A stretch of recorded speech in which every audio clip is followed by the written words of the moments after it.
Urdu novel میں ایک جگنو کی 8ویں قسط۔ مغرب کی نماز پڑھ کر لان میں آ گئی تھی وہ۔ اس گھر میں اب بس وہ پودے ہی اسے اپنے ہمدرد لگتے تھے۔ ان کے پاس جا کر زندگی کا احساس پھر سے جاگنے لگتا تھا۔ اسے شیشے کے اس پار امی اور بھانجی لاؤنج میں نظر آ رہی تھیں۔ امی کے ہاتھ میں تسبیح تھی، بھابھی بچوں کو پڑھا کر ان کے بیگ سمیٹ رہی تھیں۔ بچے بیگ اٹھا کر اپنے کمروں میں بھاگ گئے تھے۔ وہ خاموشی سے یہ سب کھڑی دیکھ رہی تھی۔ کبھی وہ بھی ایسے مناظر کا حصہ ہوا کرتی تھی۔ بیرونی گیٹ بہت زور سے دھڑدھڑا گیا تھا۔ وہ ڈر گئی تھی۔ کون بدتمیز تھا؟ اس نے سوچا وہ کھولنے جائے، لیکن بھابھی بھاگتی ہوئی آئی تھیں۔ اسے اب خاندان والوں کے سامنے نہیں جانے دیا جاتا تھا۔ مریم نے ایک طرف رکھی اپنی جوتی پاؤں میں ڈالی، تب تک بھابھی دروازہ کھول چکی تھی۔ علی کسی طوفان کی مانند اندر داخل ہوا تھا۔ کہاں ہے وہ بے غیرت؟ وہ دھاڑتا ہوا اندر آ رہا تھا۔ مریم کا دل سکڑ کر رہ گیا تھا۔ کہیں آج بھی اس کی گردن نہ دبا دے۔ اس نے خوف سے وہاں سے جلدی بھاگنا چاہا، تب تک علی کی اندر آ کر اس تک نگاہ پڑ چکی تھی۔ اس کے پیچھے ابو ڈھیلے قدموں سے چلے آ رہے تھے۔ نہیں، ان کے قدم لڑکھڑا رہے تھے۔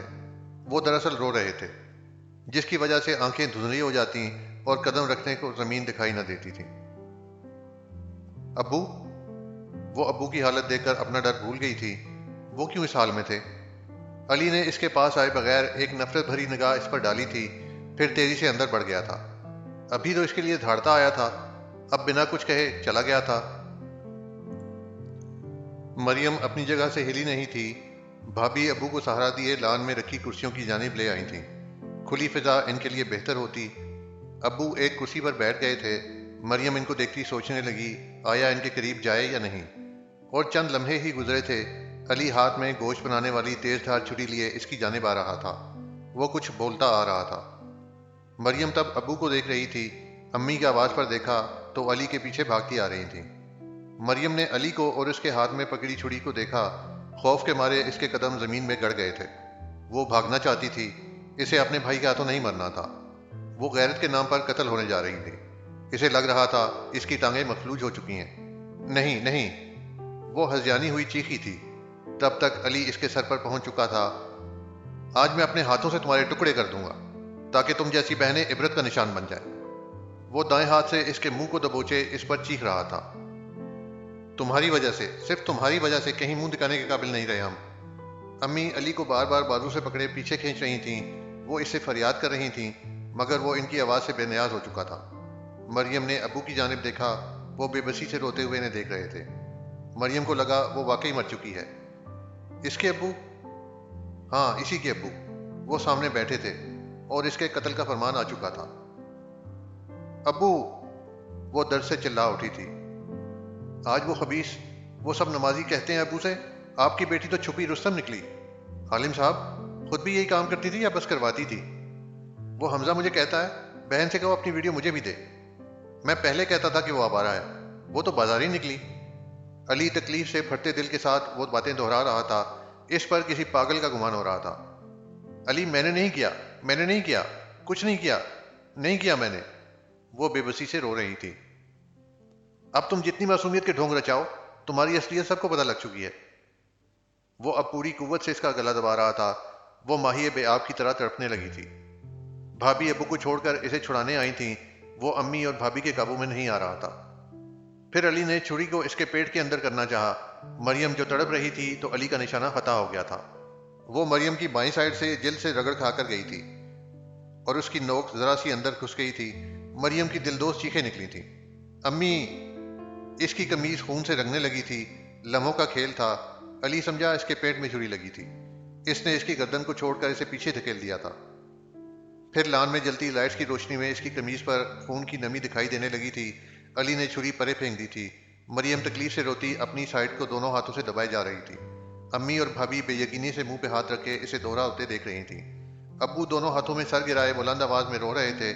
علی اب دیوار میں جا کر اپنا سر مار رہا تھا۔ وہ دیوانہ ہو چکا تھا۔ امی جو گرتی بیٹی کو سنبھالنا چاہتی تھیں، بیٹے کے پاس بھاگیں۔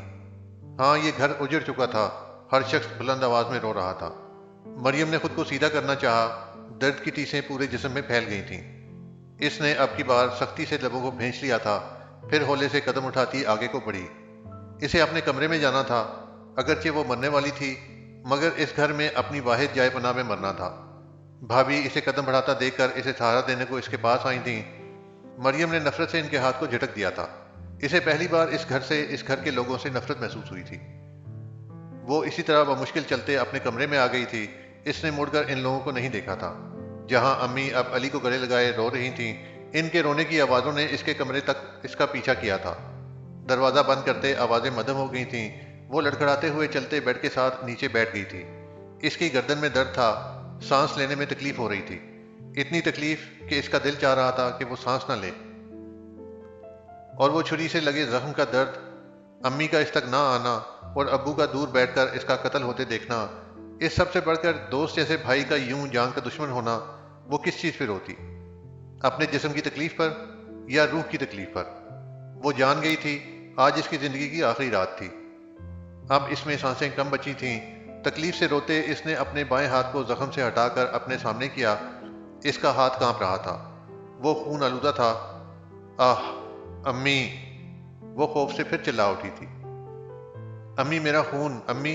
ابو جی آپ آئیں، آئیں بھی، کوئی تو آؤ، میں مر رہی ہوں، میرا خون بہہ رہا ہے، امی! اسے اتنا گہرا زخم نہیں آیا تھا اور چھری بھی جسم کے اندر بہت گہری نہیں گئی تھی۔ ایک طرح سے اس کی جلد پر ہی زخم آیا تھا۔ وہ خون کا بہاؤ بس کچھ دیر کا تھا۔ وہ اسی طرح ہاتھ رکھے رہتی تو خون بہنا بند ہو جانا تھا، مگر اس نے اپنا زخم نہیں دیکھا تھا۔ اپنا خون دیکھ کر اس کے حواس جا رہے تھے۔ اسے لگ رہا تھا وہ اب بس مر جائے گی، کیونکہ اس کے پیٹ میں چھری لگی تھی اور خون بہہ رہا تھا، اور پھر ہر درد اور تکلیف پر موت کا خوف حاوی ہو گیا تھا۔ دنیا کا سب سے بڑا ڈر، موت کا ڈر، ہر ڈر کی بنیاد۔ پانی سے ڈر لگتا ہے، کیوں؟ ڈوب جائیں گے؟ ڈوب گئے تو پھر مر جائیں گے۔ نہیں نہیں، پانی میں نہیں جانا، ڈر لگتا ہے۔ بلندی سے ڈر لگتا ہے، کیوں؟ نیچے گر جائیں گے تو کچھ بھی نہیں بچے گا، ہڈیاں بھی نہیں، اور ہم مر جائیں گے۔ بلندی سے ڈر لگتا ہے۔ اندھیرے سے ڈر لگتا ہے، فلاں جانور سے ڈر لگتا ہے، فلاں کیڑے سے ڈر لگتا ہے، فلاں چیز سے ڈر لگتا ہے۔ دنیا میں بہت سی قسم کے ڈر ہیں اور ہر ڈر کی بنیاد موت ہے۔ انسان در حقیقت موت سے ڈرتا ہے۔ اگر کسی بھی انسان سے چند لمحے رک کر اس سے کوئی ڈر خوف پوچھا جائے تو جو وہ بتائے گا وہ پس پردہ موت کا خوف ہوگا۔ انسان ازل سے موت سے ڈرتا ہے۔ وہ خود پر 100 خول چڑھائے، مگر جب ڈر حقیقت بن کر سامنے آئے تو پتہ چلتا ہے۔ بہادری نام کی ہوتی ہے، موت کا خوف تو بہت برا ہوتا ہے، اور دراصل بہادر وہی ہوتے ہیں جو اس خوف پر قابو پاتے ہیں، جو اس ڈر پر حکمرانی کرتے ہیں، اور یہ سب کے بس کی بات کہاں ہوتی ہے۔ اس وقت وہ بھی موت کے خوف کا شکار ہو چکی تھی۔ وہ خوف کے مارے پسینہ پسینہ ہو چکی تھی۔ کمرے میں پنکھا پہلے سے چل رہا تھا، مگر اسے ہوا نہیں لگ رہی تھی۔ اس کے ذہن سے ہر بات ختم ہوتی جا رہی تھی، سوائے اس کے کہ وہ اب چند گھنٹوں میں مر جائے گی۔ اس کا جسم سرد ہو جائے گا اور وہ مر جائے گی۔ کمرے کا دروازہ ہلکی سی چرچراہٹ سے کھلا تھا۔ مریم نے خوف سے ڈرتے ہوئے گھٹنوں میں چہرہ چھپا لیا تھا۔ اس کا جسم واضح طور پر کانپ رہا تھا۔ کسی کے قدموں کی آواز تھی۔ مریم کو کچھ یاد نہیں آ رہا تھا۔ وہ کیا پڑھے؟ کوئی اسم جو اس کو اس سے نجات دلائے۔ زندگی بدتر تھی، مگر پھر بھی وہ زندگی تھی۔ موت کی خواہش اور تمنا کے باوجود بھی جب وہ سامنے آ جائے تو انسان اس سے فرار کے ہر ممکن راستے کی تلاش کرنے لگتا ہے۔ کون تھا؟ کیا موت کا فرشتہ؟ وہ پھر سے آواز کے ساتھ رونے لگ گئی تھی۔ بند کرو اپنے یہ ڈرامے۔ امی کی تنفر بھری آواز اس کے بہت قریب سے آئی تھی۔ وہ ڈر کر اچھلی تھی۔ امی مجھے بہت ڈر لگ رہا ہے۔ اس نے اپنا دایاں ہاتھ ان کی طرف بڑھایا۔ وہ پکڑ لیتی تو خوف کم ہو جانا تھا۔ ایسی حرکتیں کرتے ڈر نہیں لگا تھا؟ نہ ماں باپ کا، نہ خدا کا۔ اب تمہیں بڑا خوف آ رہا ہے؟ ڈائن ہو تم، میرے گھر کی خوشیوں کو کھا گئی ہو تم خود کیوں نہیں مر جاتی؟ کیوں میرے بیٹے کو اپنا قاتل بنانا چاہتی ہو؟ تم چاہتی ہو وہ مار کر اپنی زندگی ہمیشہ کے لیے ختم کر لے؟ خود کیوں نہیں مر جاتی ہو؟ کیوں اپنے خاندان کی دشمن بن گئی ہو؟ امی روتے ہوئے اسے ملامت کر رہی تھیں۔ اس کا ہاتھ پھر سے اس کے پہلو میں آ گرا تھا۔ امی اس کے لیے نہیں آئی تھیں۔ نفرت کا جذبہ ایسا ہے کہ اس سے بندھی پٹی پھر انسان کو اولاد سے بھی بے نیاز کر دیتی ہے۔ امی کی آنکھوں پر اس کی شدید نفرت کی پٹی تھی۔ وہ کیسے دیکھ سکتی تھیں کہ وہ درد کی انتہا پر تھی؟ تمہارا باپ ذلت سے مر جانے کو ہے، بھائی اپنی جان کے در پہ ہے، اور تم ہو کہ ابھی بھی اپنے درد تکلیف کی سوچ رہی ہو۔ تم مر کیوں نہیں جاتی؟ مریم کا پورا جسم روتے ہوئے کانپ رہا تھا۔ امی نہ کہیں ایسے، وہ گھٹنوں میں سر دیے بول رہی تھی۔ میں نے کچھ نہیں کیا، اتنی نفرت نہ کریں۔ اس کی امی چند لمحے اسے نفرت سے دیکھتی رہیں، پھر وہ وہاں سے چلی گئی تھیں۔ مریم ایک بار پھر سے کمرے میں اکیلی تھی، اپنے خوف سمیت۔ امی کی باتوں کو سوچتے ایک بار پھر اپنے زخم پر دھیان چلا گیا تھا۔ اس نے گھٹنوں سے سر اٹھایا اور ہاتھ کو اپنے سامنے کیا۔ اس پر خون ویسے ہی لگا ہوا تھا۔ وہ پھوٹ پھوٹ کر رو دی۔ اللہ، میں کیا کروں؟ اس کے ذہن پر غنودگی چھانے لگی تھی، مگر نہیں، یہ صرف اس کا خوف تھا جو اسے ایسے محسوس کروا رہا تھا۔ پھر اسے یوں محسوس ہوا جیسے ملک الموت اس کے سامنے آ کھڑا ہوا۔ اس کے منہ سے بھنچی بھنچی آواز نکلی تھی۔ وہ خون آلودہ ہاتھ منہ پر رکھے چند قدم پیچھے کو ہوئی تھی۔ نہیں، پلیز نہیں۔ وہ تصور کر رہی تھی کہ کوئی کالے کپڑوں میں اس کے سر پر کھڑا ہے۔ اب کی بار اس کے جسم سے پسینہ پھوٹ پڑا تھا، اور جب پسینے کے قطرے بہتے ہوئے اس کی پیٹھ سے نیچے اس کی کمر تک آئے تھے، وہ ان قطروں کے جسم پر چلنے سے بھی ڈر گئی تھی۔ اس نے تیزی سے بازو موڑ کر اپنی پشت کو چھوا تھا۔ اس کے جسم پر ابھی کچھ چلا تھا، کسی چیز نے حرکت کی تھی۔ وہ بھیچی آواز سے روتے ایک ہاتھ اپنے زخم پر رکھے ہوئے تھی اور دوسرے کو پیٹھ پر دیوانہ وار پھیر رہی تھی۔ سامنے موت کھڑی تھی۔ اللہ، میرے اللہ، میں کیا کروں؟ کوئی نہیں ہے میرے پاس۔ پھر اسے محسوس ہوا کہ اس کے پاؤں کے انگوٹھوں پر سرسراہٹ ہوئی تھی اور موت کا فرشتہ اس کے پاؤں سے اس کی جان نکال رہا تھا۔ گردن میں سانسیں اٹکنے لگی تھیں، اور یاد رکھیں، ہر شے کا ایک انت ہوا کرتا ہے۔ ایسے ہی انسانی خوف کا بھی۔ اکنامکس کا ایک نظریہ ہے کہ کسی بھی شے کی طلب یا اس کی پیداوار کی ایک حد مقرر ہوتی ہے، ٹاپ پوائنٹ، پھر اس پوائنٹ پر پہنچ کر وہ طلب پیداوار کم ہونا شروع ہو جاتی ہے۔ ایسے ہی ہر انسانی جذبہ ہوتا ہے۔ اگر کوئی جذبہ اپنے پیک پوائنٹ کو چھو لے تو وہ اس پوائنٹ کے بعد اپنی اہمیت کھونے لگتا ہے۔ بلندی پر کچھ عرصے تک ہی رہا جا سکتا ہے، بلندی پر ہمیشگی نہیں ہوتی۔ انسان بہت سے خوف لیے ساری زندگی جیتا ہے۔ کیوں؟ کیونکہ وہ کبھی ان کے پیک پوائنٹ تک نہیں پہنچا ہوتا۔ اس لیے انسان جس خوف کے آخری مقام کو چھو لے، پھر خوف بےمانی ہو جاتا ہے، اور یہی وہ مقام ہوتا ہے جب انسان کو اپنے خوف سے آزادی حاصل ہو جاتی ہے۔ وہ خوف کی اس انتہا کو چھو چکی تھی۔ اس نے پیٹھ سے ہاتھ ہٹا کر اپنے سامنے کر لیا تھا، اور پوری طرح آنکھیں کھولے اپنے تصور کی آنکھ سے نظر آتے اس موت کے فرشتے کو دیکھا تھا۔ وہ اسی طرح کھڑا تھا، خونخوار تاثرات لیے اس کی جانب دیکھتا ہوا۔ اس نے پھر سے روتے ہوئے گھٹنوں میں چہرہ چھپا لیا تھا۔ پلیز چلے جاؤ، مجھے ڈر لگ رہا ہے۔ اس خوف نے چند گھنٹوں میں اس کی حالت خراب کر دی تھی۔ خود اسے اپنی ذہنی حالت مشکوک لگ رہی تھی۔ وہ فرشتے کے خوف سے کبھی بیڈ کے بالکل قریب ہو کے بیٹھتی، کبھی کھسک کر بیڈ کی سائڈ دراز تک جا بیٹھتی۔ وہ جہاں بیٹھتی، موت کا فرشتہ اسے سر پر کھڑا دکھائی دیتا۔ امی! بے بسی کی حد تھی، بلانے پر کوئی نہیں آ رہا تھا، اور وہ بن بلائے کب سے سر پر کھڑا تھا۔ وہ سب نہیں آئیں گے، کوئی نہیں آئے گا میرے پاس۔ موت کے وقت سب اکیلے ہوتے ہیں۔ آؤ، اب تم آ جاؤ۔ اور پھر اس نے موت کا سامنا کرنے کا سوچا۔ میں مر جاؤں گی، سب مر جاتے ہیں، میرا وقت ہے اب۔ یہ فرشتہ میرے ساتھ کیا کرے گا؟ وہ اس کے کالے کپڑوں کو جرت سے دیکھنے لگی۔ یہ میری روح کو اللہ کے پاس لے جائے گا، اور اللہ میرے ساتھ کیا سلوک کرے گا؟ اس کا رونا تھم چکا تھا، بہتے آنسو رک گئے تھے۔ اللہ، وہ مجھ سے پوری زندگی کے اعمال کا حساب لے گا؟ اور میں نے کیا کیا ساری زندگی؟ کبھی بھی جان بوجھ کر اس کی نافرمانی نہیں کی، کبھی اس کی حدیں نہیں توڑی۔ میرے گناہ؟ میں نے کبھی جان بوجھ کر گناہ نہیں کیا، اور اگر کیا ہے تو وہ میرا اللہ ہے، وہ مجھ سے نرمی کا سلوک کرے گا، کیونکہ میں نے کبھی اس کی جان بوجھ کر نافرمانی نہیں کی۔ وہ مجھ پر غصہ نہیں ہوگا، اور جن گناہوں کو میں اپنی نادانی کی وجہ سے گناہ نہیں مانتی، اس لمحے میں آپ سے معافی مانگتی ہوں۔ اے میرے رب، میرے تمام گناہوں کو معاف کر دے۔ بس یہی ہے موت۔ میں کیوں اس سے ڈر رہی ہوں؟ وہ کالے کپڑے دور ہو رہے تھے۔ اس نے اب آنکھوں کو بند کر کے کلمہ پڑھا اور بولی، آؤ اور مجھے لے جاؤ، میرا وقت ختم ہوا۔ پھر اس نے آنکھیں کھول دیں۔ وہ موت کا فرشتہ کہیں نہیں تھا۔ اس نے گردن یہاں وہاں گھمائی، وہ کمرے میں اکیلی تھی۔ اس نے چند گہری سانسیں لیں تو موت کا خوف ختم ہوا۔ مبارک ہو مریم عالم، تم اس جنگ میں فاتح ٹھہری۔ ہاں، جو موت کے خوف پر قابو پاتے ہیں وہی فاتح کہلانے کے حقدار ہیں۔ اس کے ذہن سے موت کے خوف کے جالے کیا اترے تھے، اس میں نئی ہمت آ گئی تھی۔ چند لمحوں پہلے اسے بمشکل سانسیں آ رہی تھیں، اب وہ دھیرے سے ناک کے ذریعے گہری سانس لیتی اور پھر اسے آزاد کر دیتی۔ اس کا ذہن آہستہ آہستہ بیدار ہونے لگا تھا۔ آج شام کا واقعہ پھر سے ذہن میں تازہ ہوا تھا۔ اس کے بھائی نے اسے قتل کرنے کی کوشش کی تھی۔ گھر کے سب لوگ جانتے تھے وہ زخمی تھی، مگر کوئی اس کے زخموں کی دیکھ بھال کرنے نہیں آیا تھا۔ بھلے ان کے سامنے نہیں مری، مگر چھری لگے زخم کے ساتھ اسے مرنے چھوڑ دیا گیا تھا۔ وہ مر جاتی تو اس کے کفن دفن کا انتظام کر لیتے۔ پہلی بار اسے ان سب سے نفرت محسوس ہوئی تھی۔ وہ ایک ہاتھ زمین پہ ٹکائے اوپر کو اٹھی۔ اٹھتے ہوئے بائیں حصے میں شدید درد اٹھا تھا۔ اس نے لب بھینچ لیے تھے۔ اٹھ کر کمرے کا دروازہ لاک کیا، پھر اسی طرح چلتی آئینے کے سامنے آن کھڑی ہوئی تھی۔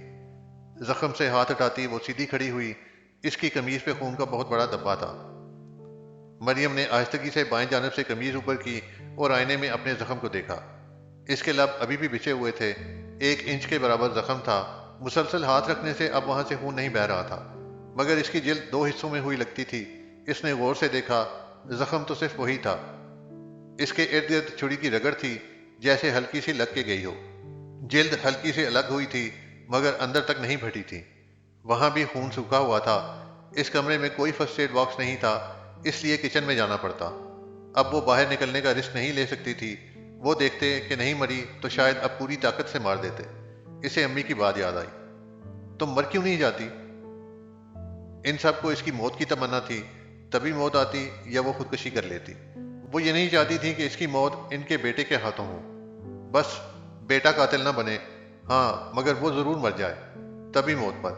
اور خودکشی کا راستہ تو بتا کر گئی تھی۔ مریم نے پھر سے نم ہودی آنکھوں کو خون آلود ہاتھوں سے صاف کیا۔ اس نے غور کیا، اس کے چہرے پر بھی خون لگا ہوا تھا۔ اس نے قمیض نیچے کر کے ٹھیک کر دی، پھر آہستگی سے چلتی وارڈروب کی طرف آئی۔ ایک لان کی قمیض نکالی اور پھر بیڈ کی سائڈ دراز تک آ کر کینچی کی مدد سے اسے کاٹا۔ اس کے ایک کٹے حصے کو فولڈ کرتے اتنا چھوٹا کر دیا کہ اس کے زخم کو آرام سے کور کر لیتا۔ پھر اس نے ایک اور لمبی پٹی کاٹی، وہ چھوٹی لگ رہی تھی۔ ایک اور کاٹی، پھر ان دونوں کو گانٹھ لگا کر جوڑ دیا۔ دوپٹہ ہی لے لیتی، اسے افسوس ہوا۔ پھر آئینے کے سامنے جا کر اس نے فولڈ کی ہوئی پٹی کو زخم پر رکھا۔ وہ اس وقت اپنے زخم کو صاف کرنے کا رسک نہیں لے سکتی تھی۔ اس کے پاس کچھ بھی نہیں تھا۔ بند ہوا زخم پھر سے کھل جاتا تو اور خون بہنے لگتا۔ پھر لمبی پٹی کو کمر کے گرد زخم کے ایک طرف کر کے اسے بھی گانٹھ لگا دی تھی۔ اس کے پاس اب 2 راستے تھے، یا تو خودکشی کر لیتی، کیونکہ اس گھر میں اب مزید اسے زندہ دیکھنا ان لوگوں کے لیے ناممکن تھا۔ تو یا تو خودکشی کر لیتی یا پھر وہ یہاں سے دور چلی جاتی۔ مریم نے دوسرے راستے کو چننے کا فیصلہ کیا۔ وہ آہستہ قدموں سے چلتی دوبارہ اپنی الماری کی طرف آئی تھی۔ اس میں ایک کونے میں اس کا کالج کا فیورٹ بیگ رکھا تھا، جو وہ بہت کم استعمال کرتی تھی، کہیں خراب نہ ہو جائے۔ وہ خالی تھا۔ مریم نے اپنے 2 سوٹ اس میں رکھے اور دراز کھول کر اپنے ڈاکومنٹس کی فائل بھی نکال لی تھی۔ اسے بھی بیگ کے اندر رکھا۔ اسے پیسے چاہیے تھے۔ اسے یاد آیا اس کی چیک بک بھی پولیس والوں نے واپس نہیں کی تھی۔ اکاؤنٹ میں اب جتنے بھی پیسے تھے وہ بیکار تھے، اور کیش پتہ نہیں کتنا تھا۔ جب سے آئی تھی اس نے تو پیسوں کو استعمال ہی نہیں کیا تھا، اور نہ ہی اس کو ملے تھے۔ اس نے اپنا اسلام آباد والا بیگ چیک کیا، اس میں 10,000 تھے۔ اتنے پیسوں میں وہ یہ شہر آرام سے چھوڑ سکتی تھی، مگر آگے کیا ہوتا؟ اس کا ہاتھ کان میں پہنی بالیوں تک گیا، وہ بھی ناکافی تھیں۔ اس نے جلدی سے آگے بڑھ کر اپنے نکاح کے زیور کو دیکھا۔ امی ابو نے بھی ایک سیٹ گفٹ کیا تھا۔ اس کے پاس ان سب کی رسیدیں نہیں تھیں، نہ جانے وہ بکتا کہ نہیں۔ پھر کچھ سوچ کر اس نے اپنے نکاح کی 3 تصویریں البم سے نکالیں، جس میں اس نے یہ سارا زیور پہنا ہوا تھا۔ یہ تصویریں رسیدوں کا کام کرنے والی تھیں۔ میر حاشر تم تو کام نہ آئے، چلو یہ زیور ہی کام آ جائے، آخر منقوہ رہی ہوں تمہاری، اتنے پر تو میرا حق ہے۔ تنفر سے بولتی وہ ایک ایک زیور کو ڈبوں میں ڈال رہی تھی، اور پھر ایک صاف سوٹ نکال کر اپنے کپڑے بدل لیے تھے۔ چہرہ بھی صاف کر چکی تھی۔ وہ اب جانے کو تیار تھی۔ بیڈ پر بیٹھے اس کی نگاہ سامنے بک شیلف تک گئی۔ اس کے ہونٹوں پر استہزائیہ مسکراہٹ ابھری۔ طلاق کے کاغذات اسے اپنا مذاق اڑاتے محسوس ہو رہے تھے۔ میر حاشر پر یقین تھا، اس کی محبت پر۔ بدگمانی کے باوجود اندر کہیں گہرا تھا یہ یقین کہ وہ اسے نہیں چھوڑے گا۔ ہر یقین ٹوٹنے کے لیے ہوتا ہے۔ کیا انہیں بھی ساتھ لے جاؤں؟ اس نے ان کاغذات کو دیکھتے سوچا، پھر نفی میں سر ہلایا۔ نہیں، ان سب نے میرا جتنا نقصان کرنا تھا کر لیا۔ اس رات نے اسے مکمل طور پر بدل دیا تھا۔ وہ اپنے اندر غصہ اور نفرت محسوس کر رہی تھی سب کے لیے۔ زندگی میں جتنی بیوقوفیاں کرنی تھیں کر لیں، اب پھر سے پرانے طور طریقے نہیں اپنانے تھے۔ اس لیے اسے اب رات کے اندھیرے میں یہ گھر نہیں چھوڑنا تھا۔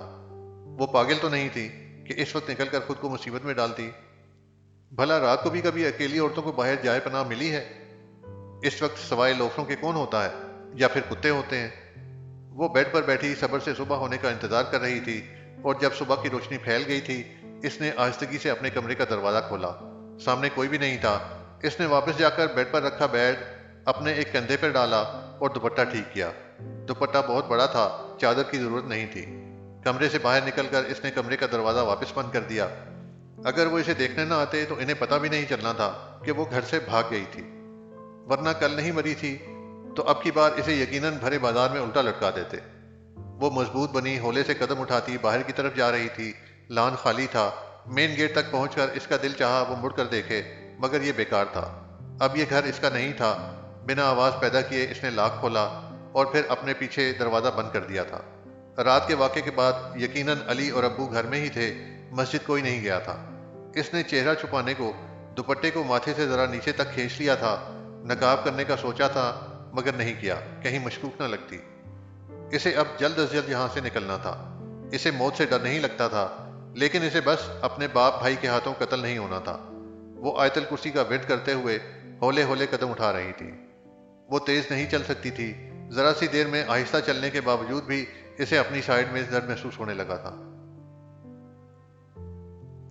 کاش کوئی رکشہ مل جاتا، اور چند قدموں کے بعد اسے سواری مل گئی تھی۔ پہلے وہ رستے میں ایک لیڈی ڈاکٹر کے کلینک پر اتری تھی۔ اسے اپنے زخم کی نوعیت معلوم نہیں تھی۔ جب اکیلے زندگی جینی تھی تو اپنا پہلے سے زیادہ خیال رکھنا تھا کہ انجان لوگوں میں گرنا الٹا نقصان دہ ہوتا ہے۔ اتنی صبح ڈاکٹر نہیں تھی، نرس بار بار اس کے زخم کی وجہ معلوم کر رہی تھی۔ شوہر نے مارا ہے؟ اس نے ہاں میں گردن ہلائی۔ یہیں کی ہو؟ وہ اس سے اس کا پورا بایو ڈاٹا معلوم کرنا چاہتی تھی۔ اس نے اب بھی اقرار میں گردن ہلائی۔ اچھا میکے جا رہی ہو؟ مریم نے اب بھی انکار نہیں کیا تھا۔ اس کے سوال اس کے لیے آسانی پیدا کر رہے تھے، ورنہ اس نے نہیں سوچا تھا کہ ان زخموں پر ڈاکٹر سے کیا کہے گی کہ کیسے آئے۔ زخم بہت گہرا نہیں ہے، شکر کرو۔ میری مانو تو اب ایسے شوہر کے پاس لوٹنے کی ضرورت نہیں ہے۔ ظالم درندہ، چھریوں سے بیوی کو مارنے کی کوشش کرتے ہیں۔ مریم چونک گئی تھی۔ اس نے اسے نہیں بتایا تھا کہ اسے یہ زخم کیسے آیا تھا۔ اب جو روز مریضوں کو ڈیل کرتے ہوئے یقیناً انہیں زخم دیکھ کر اس کی نوعیت معلوم ہو جاتی تھی۔ خوش قسمت ہو بچ گئی ہو۔ میرا شوہر بھی پہلے مجھے بہت مارتا تھا۔ جس دن میں نے اسے اسی کی طرح مارا، اب نہیں مارتا، ڈرتا ہے کہیں اسی کی طرح اس کا سر نہ پھاڑ دوں۔ ایک تو تم پڑھی لکھی لڑکیاں بس زبان ہی چلاتی ہو، عقل بھی چلا لیا کرو۔ ارے ڈرو گی تو اور ڈرائے گا، مرد ہوتا ہی ایسے ہے۔ وہ اسے نہ جانے کون سے سنہرے پاٹ پڑھا رہی تھی۔ مریم جی بھر کے بیزار ہوئی۔ نرس اس سے ہمدردی میں بولتی رہی۔ ڈاکٹر صاحبہ تو 9 بجے کے بعد آتی ہیں، لیکن میں یہاں کی سب سے قابل نرس ہوں۔ روز عورتیں بچے پیدا کرنے آئی ہوتی ہیں۔ یا اللہ، کوئی اسے چپ کرا دیتا۔ بات سنیں، مجھے آپ کا موبائل مل سکتا ہے؟ میرے شوہر نے موبائل چھین لیا ہے، اب گھر والوں سے رابطہ کرنا ہے۔ نرس نے چلتی زبان کو روک کر لینڈ لائن کی طرف اشارہ کیا۔ اگر کوئی اس کے کمرے میں جا کر دیکھتا تو اس کی غیر موجودگی پر اسے ڈھونڈنے سب سے پہلے بس سٹینڈ جاتے۔ اسے اپنی منزل تبدیل کرنی تھی۔ انٹرنیٹ ہے یہاں؟ ہاں کمپیوٹر میں لگا ہوا ہے، لیکن وہ ڈاکٹر صاحبہ کا ہے، وہ استعمال نہیں کرنے دوں گی۔ اس نرس کا اتنی سی بھی خوش اخلاقی دکھانا بہت تھا، ورنہ پاکستان میں نرسوں سے خوش اخلاقی کی امید رکھنا، وہ بھی کسی مریض کے ساتھ، انتہائی معذرت کے ساتھ، مگر پاکستان میں شاید 1% ایسی خوش اخلاق نرسز ہیں، ورنہ تو یوں رویہ ہوتا ہے جیسے ڈاکٹر وہی ہیں۔ اور مجھے کہنے دیں، ڈاکٹر ہونے کے باوجود بھی غرور کرنا کسی طور پر نہیں جچتا۔ مریم اپنی دوائیں اور پرچہ لیتی اٹھ کھڑی ہوئی اور پھر 1-2 کمروں میں جا کر وہاں بیٹھی خواتین سے موبائل مانگا۔ ایک نے تو صاف انکار کر دیا تھا۔ اب ہر کوئی مریم عالم تو نہیں ہوتا جو مانگنے پر انکار نہ کرے۔ آخر ایک کمرے میں بیٹھی خاتون نے اپنا سمارٹ فون اس کے حوالے کیا۔ اس نے انٹرنیٹ کی مدد سے لاہور جانے والی بسز کا شیڈول چیک کیا۔ وہ ہمیشہ ڈائیو سے سفر کرتی تھی۔ اگر اسے دیکھنے جاتے تو یقیناً پہلے وہیں جاتے۔ اس نے دوسری بس کمپنی سے چند گھنٹوں کے بعد کی بکنگ کروا لی تھی۔ شکریہ کے ساتھ موبائل واپس کرتی، وہ ویٹنگ لاؤنج میں آ بیٹھی تھی۔ جب وہ آئی تھی تب کوئی نہیں تھا۔ اب ہولے ہولے مریض خواتین آنا شروع ہو گئی تھیں۔ گائنی کلینک تھا۔ اس کے ساتھ بیٹھنے والی جب اس سے کوئی سوال پوچھتی تو اس کا دل چاہتا اس کے منہ پر ٹیپ چپکا دے۔ یہ عورتیں اس قدر فضول کیوں بولتی ہیں؟ وہ چپ بیٹھی تھی تو سب کی توجہ بار بار بھٹک کر اسی کی طرف جاتی۔ مریم کو یہاں بیٹھ کر انتظار کرنے کا فیصلہ فضول لگا تھا۔ بس اب زخم کے لیے آئی تھی، پھر چیک اپ کے بعد چلی جاتی، لیکن یہاں اسے ڈھونڈنے کا ڈر نہیں تھا، اس لیے بیٹھ گئی تھی۔ پھر وہ پکاؤ تاثرات لیے بیٹھی رہی۔ پوچھتی رہو جو پوچھنا ہے۔ یہ شادی شدہ عورتیں تو بے نتھے بیل کی طرح ہو جاتی ہیں، بس شادی کا لائسنس ہے، جو بول 2 گنا معاف۔ مریم تپی بیٹھی تھی۔ پھر آخرکار اس کے جانے کا ٹائم ہو گیا تھا۔ اب کی بار اس نے نقاب کر لیا تھا۔ اب اچھا خاصا دن تھا، بہت چہل پہل تھی باہر۔ اللہ کا نام لیے اس نے اپنا سفر شروع کر دیا تھا۔ اس کے اندازے کے عین مطابق اس کے ابو اور بھائی اسے اسلام آباد جانے والی بسوں میں ڈھونڈتے رہے۔ اس کے جانے کے 1 گھنٹے بعد ہی انہیں اس کے گھر کے چھوڑنے کا پتہ چل گیا تھا۔ وہ بسوں کے شیڈول کے حساب سے وہاں چکر لگا رہے تھے۔ جب وہ اپنی بس میں بیٹھی تھی تو سامنے ہی ابو اور علی اسلام آباد جانے والی بس سے نکل رہے تھے۔ اس کی ریڑھ کی ہڈی میں سنسناہٹ پھیل گئی تھی۔ اسے بیچ بازار یوں باپ بھائی کے ہاتھوں گھسٹتے ہوئے نہیں جانا تھا۔ وہ اپنے بیچ بچاؤ کی دعائیں کر رہی تھی، پھر وہاں سے چہرہ موڑ کر گردن جھکا لی تھی۔ بالآخر اس کی بس چل پڑی تھی۔ زندگی کا یہ باب بھی تمام ہوا تھا۔